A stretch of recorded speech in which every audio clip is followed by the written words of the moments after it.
प्रियजन हो, मी तुम्हाला येशूच्या नावाने अभिवादन करतो. कसे आहात? ठीक आहात ना? देवाच्या कृपेनेच आपण हा नवा दिवस पाहतोय. त्याच्या कृपेनेच आपण जिवंत आहोत. आपल्या भोवती कितीतरी अदृश्य धोके आहेत. प्रभूची कृपा आपल्याला जपते. नाही, मी फारच धार्मिक आणि पवित्र आहे, माझी भक्तीच मला टिकवते, तुम्ही असं म्हणता का?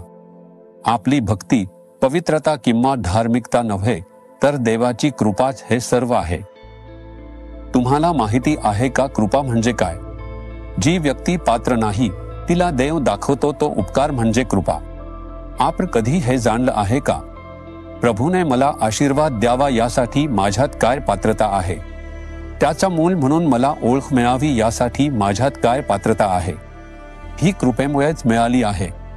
बायबलमध्ये देवाचा एक माणूस हे अतिशय सुंदरपणे सांगतो. स्तोत्र 119 वचन 76 मध्ये, तू आपल्या सेवकाला दिलेल्या वचनानुसार तुझ्या वाचल्याने मला सांत्वन प्राप्त होऊ दे. प्रभू, तू दिलेल्या वचनानुसार तुझी कृपा, तुझा अनुग्रह माझ्या दिलासासाठी दे. तू मला वचन दिलं आहेस, त्या वचनानुसार अनुग्रह मला दिलासा देवो. तो एक सुंदर प्रार्थना करतो. मीही अशी प्रार्थना नेहमी म्हणायचो. प्रभूने मला एक वचन दिलं होतं. अनेक वर्षांपूर्वी माझ्या सेवा कार्याच्या सुरुवातीच्या काळात प्रभूने मला वचन दिलं होतं, पर माझी दया तुझ्यापासून कधीही दूर जाणार नाही आणि माझी शांतीची करारही कधीही काढून टाकली जाणार नाही. मी ते वचन वारंवार कबूल करायचो, स्तुती करायचो आणि प्रार्थना करायचो. प्रभू, तू मला वचन दिलं आहेस, असं सांगितलं आहेस की माझी कृपा तुझ्यापासून कधीही दूर जाणार नाही. ती कृपा नेहमी लक्षात ठेव. जेव्हा मी ते कबूल करतो आणि प्रार्थना करतो, तेव्हा माझ्या आत्म्यात एक बदल जाणवतो.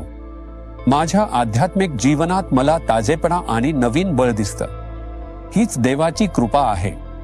इथे देवाचा माणूस अतिशय सुंदर प्रार्थना करतो. तू आपल्या सेवकाला दिलेल्या वचनानुसार तुझ्या वाचल्याने मला सांत्वन प्राप्त होऊ दे. प्रभूने तुला वचन दिलं नाही का? असं सांगितलं नाही का की माझी कृपा तुझ्यासाठी पुरेशी आहे, माझी कृपा तुला आधार देईल? प्रभूने हे सांगितलं आहे. माझी कृपा तुझ्यापासून कधीही दूर जाणार नाही. त्याने हे खूप पूर्वी वचन दिलं आहे. ते लक्षात ठेव. प्रभू, हे वचन तू दिलं आहेस, त्यानुसार तुझी कृपा मला दिलासा देवो. असं म्हणून बघा, तुम्हाला लगेचच बदल दिसेल. जेव्हा जेव्हा मी ते वचन कबूल करतो आणि देवाची स्तुती करतो. वचन दिलेला देव वचनात बदलत नाही. आपण वचनात अपयशी ठरू शकतो, प्रभू वचनात अपयशी ठरत नाही. मी त्या वचनाला धरून राहतो, प्रार्थना करतो.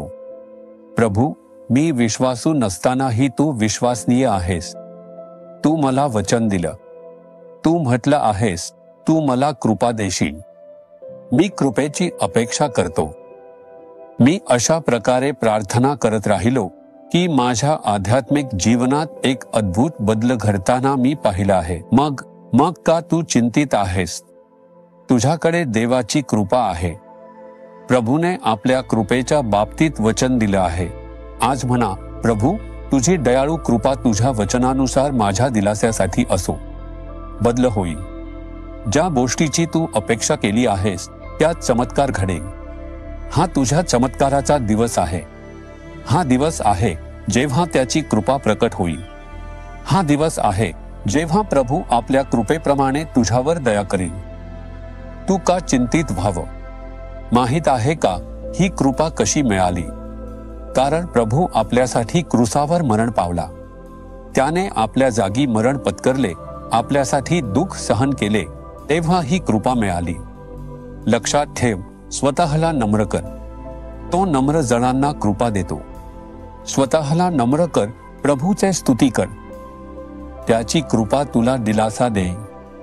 प्रभू, तुझ्या कृपेकरिता धन्यवाद.